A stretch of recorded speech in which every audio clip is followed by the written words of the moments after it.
Vision striker, down and out goes Lamas! Josh! Hands are blowing up on your man, KO on him on demand. Fight of the night, bitch, I'll put ice on my corner, man. Coming through with no weakness. Kote on the mission, no secret. Flick of the wrist, no sleep. Hola chicos, ¿cómo están? Bienvenidos a un nuevo episodio especial de Fordewin MMA. El día de hoy tengo una entrevista muy especial. Chicos, ustedes no están viendo doble, estoy con los dos hermanos Anik. I'm here with Jon and Jason Anik, the most popular twins for sure in the MMA community. How you doing, guys? Thank you for being here for the Win MMA. Thank you. Oh, it's great to be with you, my man. I know this has been a long time coming, and obviously my twin brother's my best friend, and I'm excited to have this opportunity. Of all the interviews I've done over the years, I don't know that I've ever done one with him. And I got to say off the top, I was going to leave it off the air. You know where I'm going. Dude was late. I mean, it was only a minute, right? But where I come from, 2:30 Eastern time, 2:29 is on time, 2:31 is not on time. But here we are nonetheless. Yeah, absolutely. Mr. Jason, do you have any words for that call out that you just received? So I guess I think I did punch in at 2:31. Just behind the eight ball on certain things. As you know, Kote, social media is not my forte. You're not going to find lots of posts there. So I'm just behind the eight ball on certain things here. But, our goal was 2:29. I believe we needed to do a Zoom download, right? That's what got me, Johnny. I was there. I was ready. I was sitting here, 2:26. I was ready. But either way, we're excited to talk to you. I've never been interviewed before. Man, I was really hoping that I could get you both here because, like you guys said, it's really weird to have you both at the same time. Besides what you guys do in your podcast, of course, Jon has a really amazing podcast with Kenny Florian. And you, Jason, have a podcast with Belal Muhammad, which I've said this before to you in private. I think is one of the most brilliant formats that I've ever seen. I love it. It's so fun to watch. It's so dynamic. It has everything that I love about the fight game with all the banter of the fight game I love. So, man, that's brilliant. How that came to be. Let's start from that. Well, I'll speak for a minute on that and then sort of shift to Jon because it was really sort of Jon's baby. Yeah, I know it's a joint effort.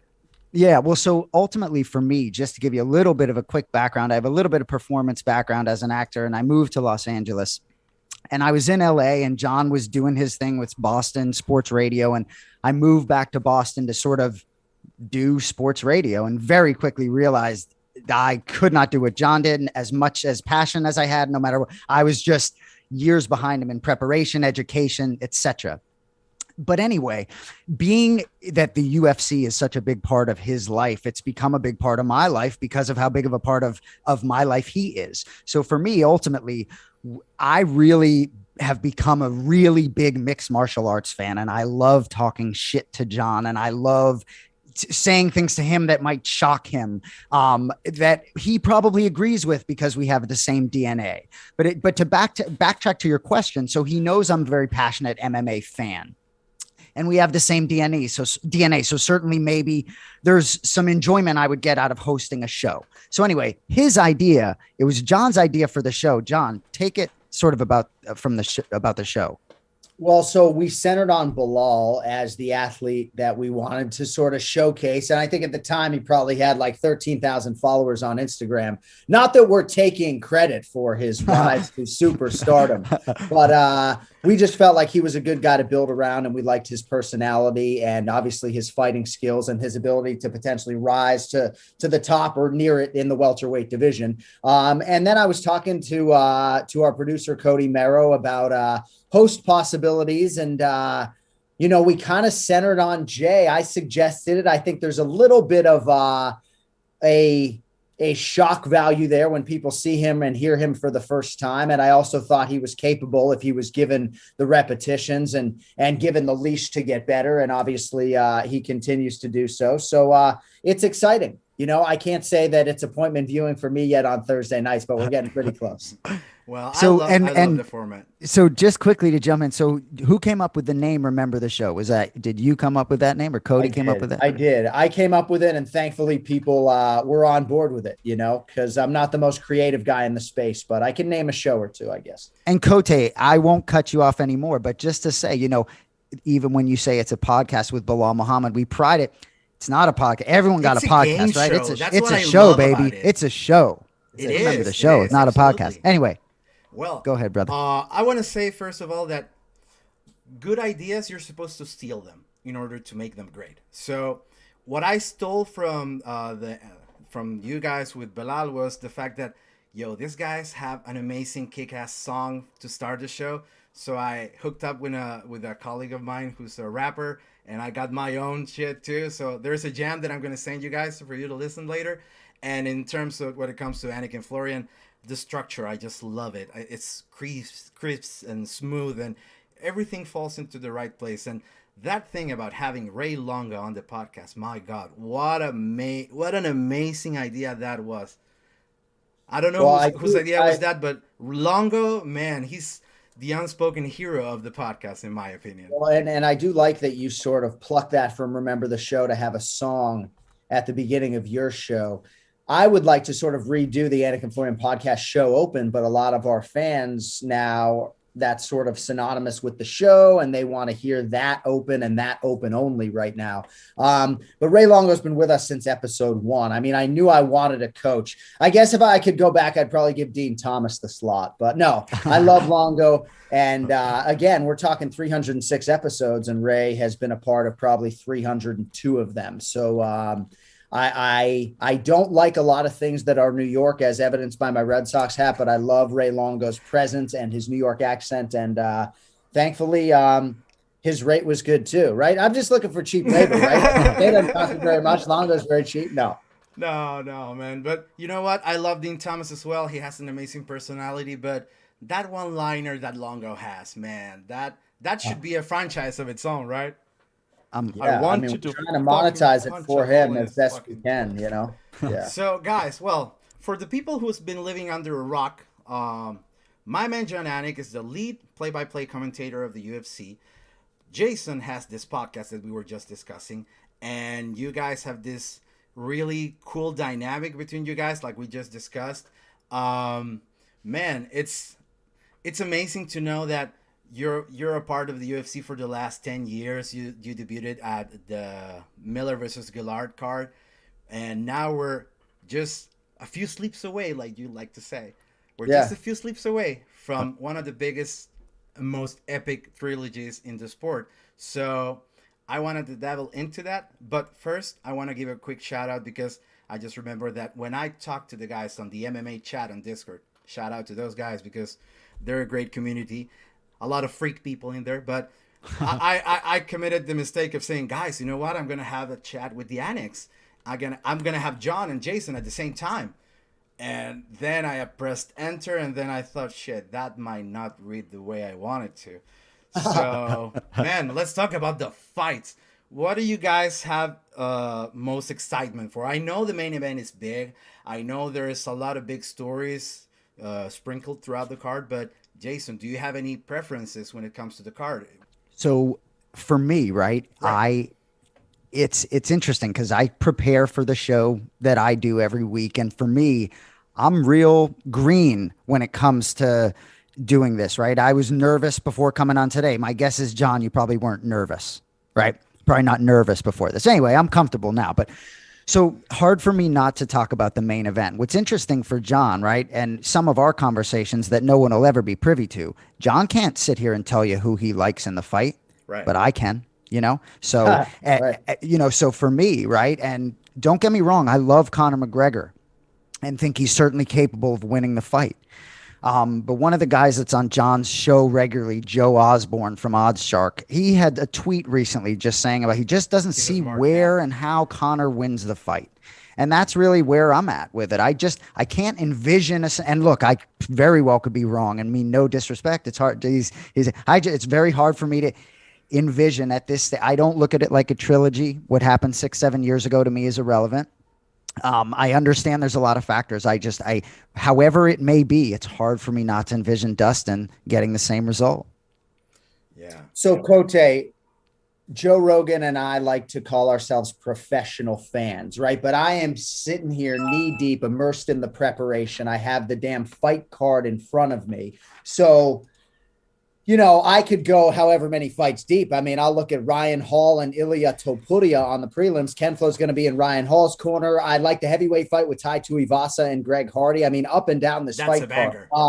But for Jay to denigrate Conor McGregor's chances, you know, I happen to have gone back and watched the first fight recently. I mean, Conor McGregor won the first round and has a great chance to put Dustin away inside of 7 minutes, like he does against anybody in his weight class in the world. So Conor certainly has a good chance. It's a pick'em fight, and that's kind of the way I see it. But excited to see Sean O'Malley get an opponent. You know, Max Griffin is on the rise. Can he get past Carlos Condit?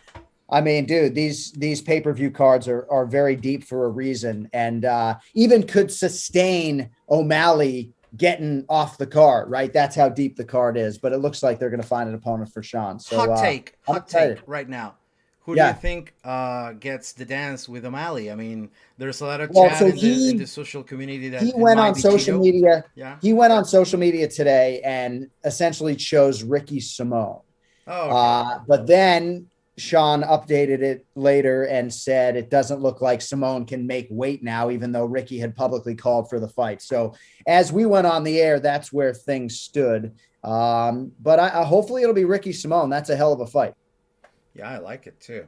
Another hot take. How do you guys feel about the heavyweight situation? Just to try to get as many hot takes as possible right now. I know we're UFC 264, but I just remember this. How do you guys feel about the heavyweight picture right now? Well, I guess I'll start and be brief. I mean, certainly August 7th, Houston, Texas needed a main event. You know, I don't know what the communication was between the UFC and Francis Ngannou. And I suppose you could have just done a 5-round heavyweight title eliminator between Ciryl Gane and Derek Lewis. But I do think at the end of the day, when we have time removed from this, as crazy as it seems, to put an interim belt on, you know, it took Francis Ngannou 13 UFC fights, right, to get the belt. And then 90 days into his title reign, it looks maybe like you're undercutting him a little bit and having an interim champion. But with time removed from it, the only difference really for Francis is going to be that Derek Lewis or Ciryl Gane is going to have a belt on his shoulder for the photo opportunities. You know, I think we all still see Ngannou as the undisputed champion, and my pay-per-view show open that night will certainly reflect that sentiment. So I know in the moment on the surface, this MMA news cycle, it's like, you got to be kidding me. But I think at least for me, maybe I'm too conditioned or close to it. It just kind of is what it is. It's the fight game. Absolutely. Jason, what about you? Yeah, I mean, I was just about to say, I think I finally accepted that it's, you know, entertainment, business, and sport, and they're all sort of there, and it's just what it is. I don't like a lot of this stuff. Dustin Poirier's not fighting for the belt. He's fighting for, you know, $20 million or whatever. Hard to blame him. But all of it, there's a lot of it is just sort of messy for me in terms of if you talk about the merits. You know, the welter, I mean, to spin it back for you, even Kote, I mean, the welterweight division, who do you believe should fight Usman? That's a tall ask, because I don't feel personally that what we saw in the Edwards Diaz fight, I don't feel comfortable if the UFC brass says Leon is next. I feel like the showing wasn't the right, it didn't have all the panache that it should have, right? Like, if you were supposed to fight Usman after that fight, you should have ended Nate Diaz, I'm sorry. But what we got instead was the fact, what I wrote in that piece that I made for that fight was that even in defeat, Nate Diaz actually won that fight. So I don't feel like Leon should get a title shot next. I feel like maybe there's another fight looming in the distance before he can actually face Usman. Well, and so that's the thing, right? So that's the tough question, right? So that welterweight, it's a real tough, you know. So is it Covington? I mean, do you believe he deserves a title shot now? Would you go? I like him as a fighter. I don't like the gimmick, but that comes with probably my territory, the fact that I'm in South America and I'm not really eager to hear that kind of toxicity. But at the same time, I understand that is the kind of shit that sells, and he's playing the heel, and I can live with that because, like you said before, it's entertainment. At the end of the day, I can see value on his performance, on the gimmick, and everything in between. But yeah, I think that Colby could probably be the one stepping up. So, guys, I'm sorry, John, please go ahead. If English is your second language, you're dropping that toxicity like a fucking boss. Yeah, you know? Thanks, man. I appreciate it. I taught myself how to speak English when I was 12. So right now I'm just trying to make good out of that knowledge. And, well, 12-year-old me would have never guessed that I would be interviewing people like you guys. So, yeah, it's a happy day for me at the office, too. Guys, how about let's talk about the rest of the card. You mentioned the Condit versus Max fight. I'm going to have Max Griffin probably by the end of the week. And I know I love that fight, man. Condit is such a stud, such a veteran. I would love to see him in one of those performances, like those inspiring veteran performances, right? I have nothing against Max Griffin. I love the guy too. I love the positivity. I love the personality and what he brings to the cage, right?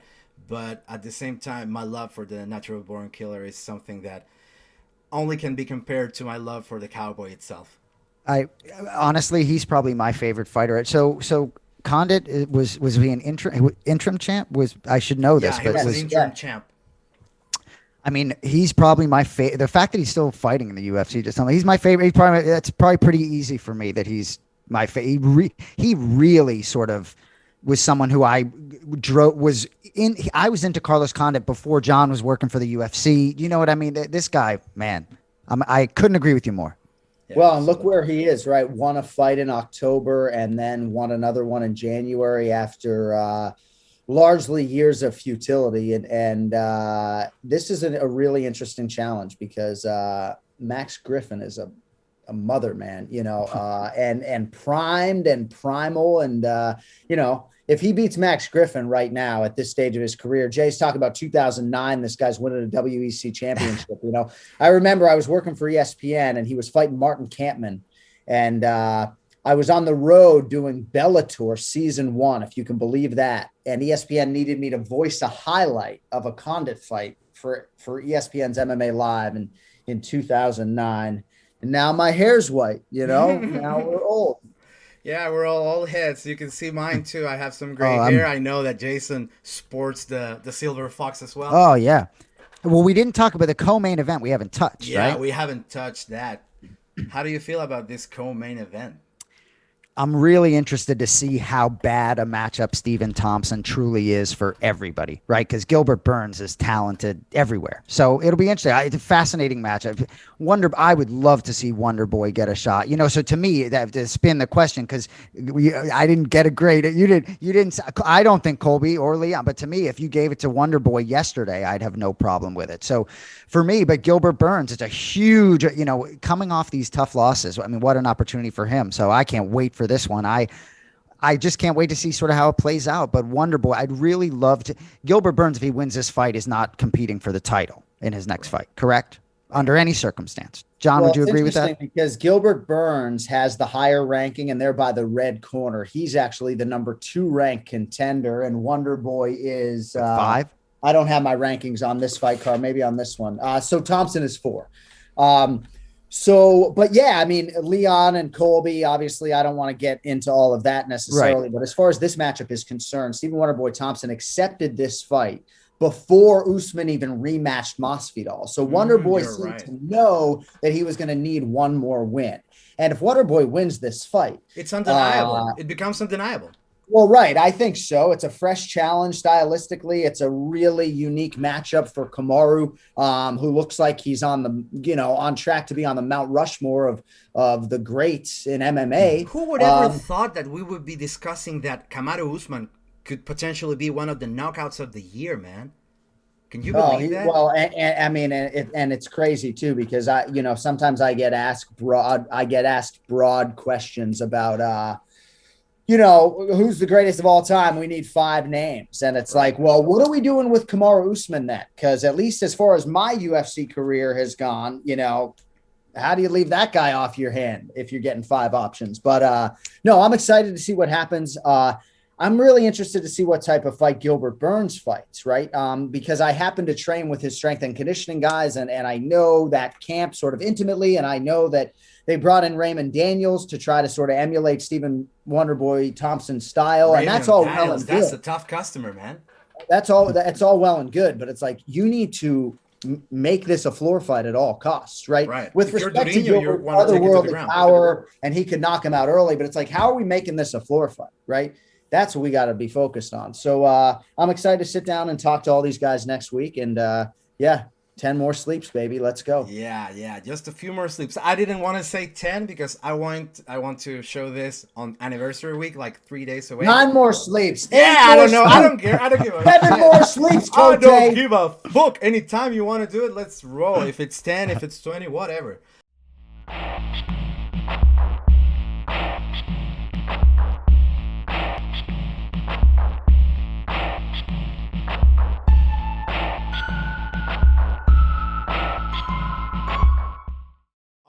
Guys, it's going to be a great card, but I also have the pleasure of having you guys here because yeah, here in South America, there's a lot of people that usually consumes UFC through the Spanish broadcast teams. We have guys like Poncinibio, we have guys like Brandon the Champ, right? Brandon Moreno is in the commentary booth as well, and there are a few others sprinkled here and there, but to be quite honest, I don't enjoy it that much, right? It has to be probably the fact that I use English as a learning tool for myself, right?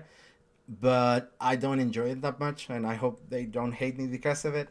But one of the main reasons, because what I wanted to get you guys here was to discuss your careers, your relationship, and I have a shit ton of questions that, like I see on the clock, we just have like around 10 minutes to go through. So we're going to go with some other hot takes.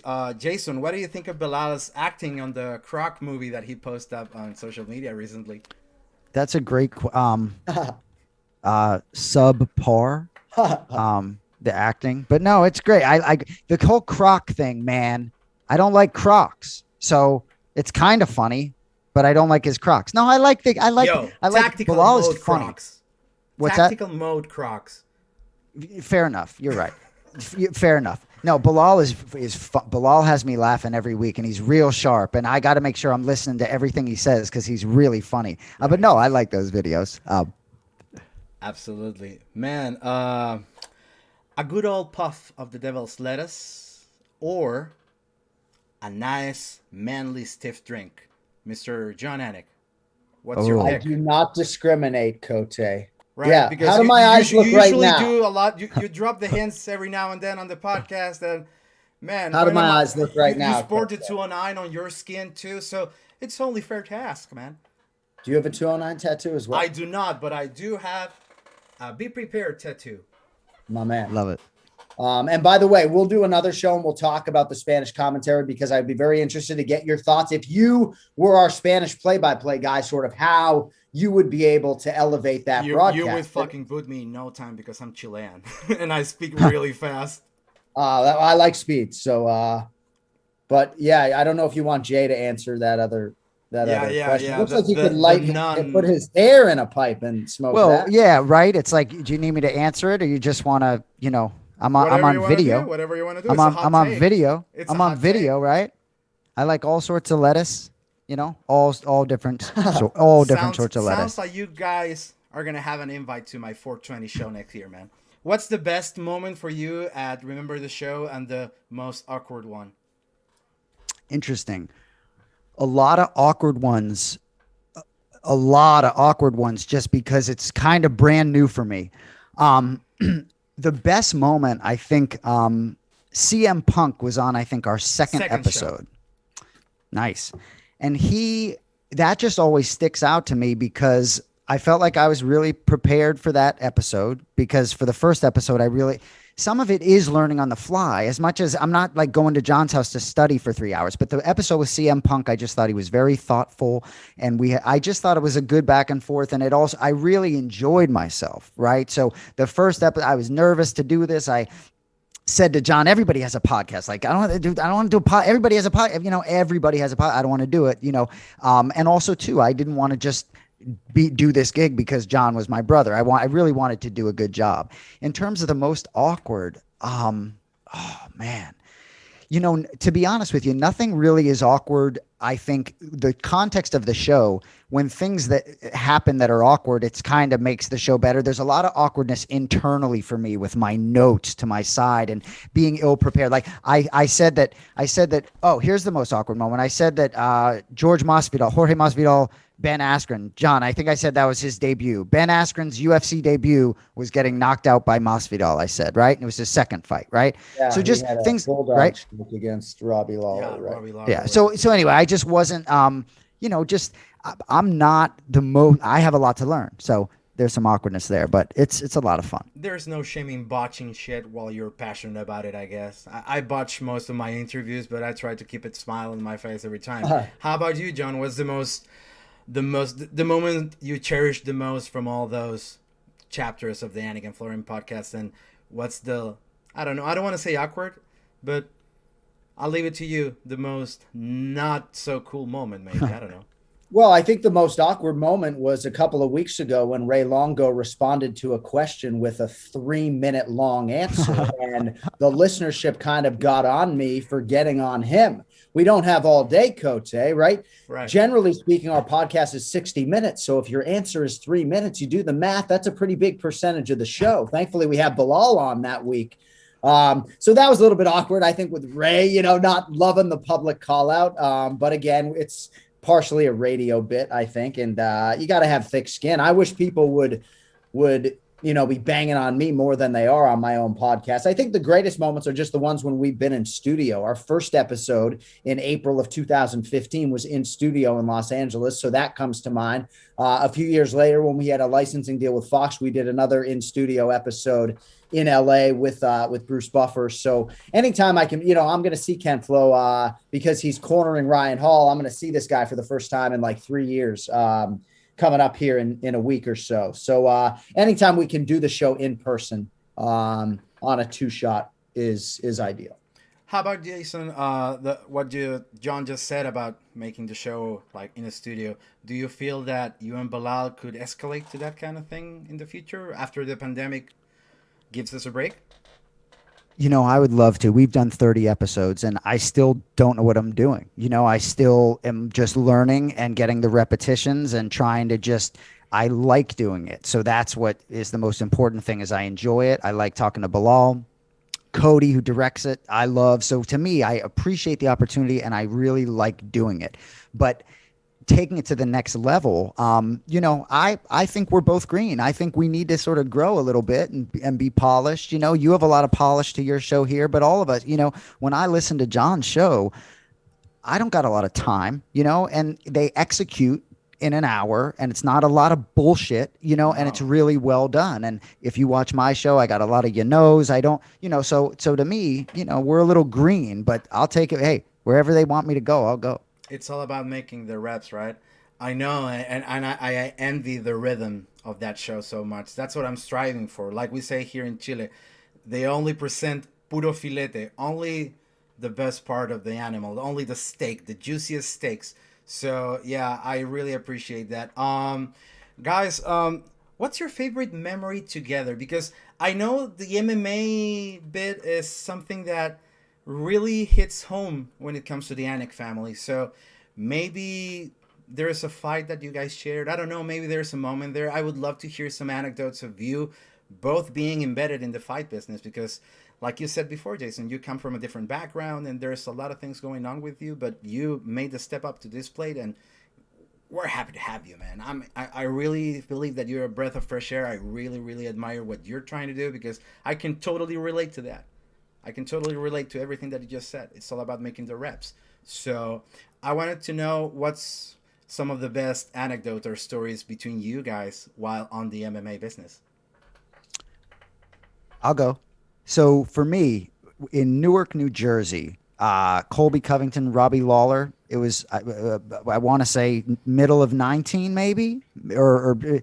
August 3rd, 2019. I remember dates, but I don't remember anything I need to remember. So don't get excited that I plucked I don't know date. how you do that, man. Well, that moment for me, you know, Kote, what's sort of fascinating to me is, right, like the first time I met Bruce Buffer, you could be sure it was like I had spent, you know, years of my life with Bruce Buffer. So there's a lot of connection. Paul Felder, I felt that. Yeah. Paul Felder, yeah, exactly. And a lot of it's real. It's not fabricated. It really is, you know, when Paul Felder, you can be sure I know a lot of intimate details about Paul Felder, given how intimate my relationship is with Jon, in terms of we just taught, I know what's going, you know, Felder's his boy. Do you know what I mean? So there's a lot. So for me in Newark, New Jersey, I was able to sort of just be with Jon. Right. So this is pre-pandemic. So I'm just with Jon. And so I'm able to just be. What's up? And Dominic Cruz. And Dominic, of course, and Dominic Cruz. Yeah. But just sort of be, yeah, exactly. And that, well, Dom, I've, you know, met and been with plenty of times, but being able to sort of, yeah, be with Jon and Dom and Bruce and all the production team and meet everyone and just sort of, and sit right behind where he was and just watch him work. Because one of the things I've said to Belal, it's like, I've been watching the UFC. I've been watching the commentators for 10 years, the fighters secondary, because I'm watching Jon to make sure he does well and to criticize him, and anything I don't like to absolutely tell him. So for me, I'm trying to help him get as good as he can be. So for me, sort of being with him, that's a big part of this for me. And I've sort of expressed that to Belal. Don't get me wrong. It's shifted now. I'm much more interested in the fighters. I could really give a fuck about this guy right now. But you know what I mean? So being sort of intimately close to the whole UFC family, because it's the MMA community is a really special community.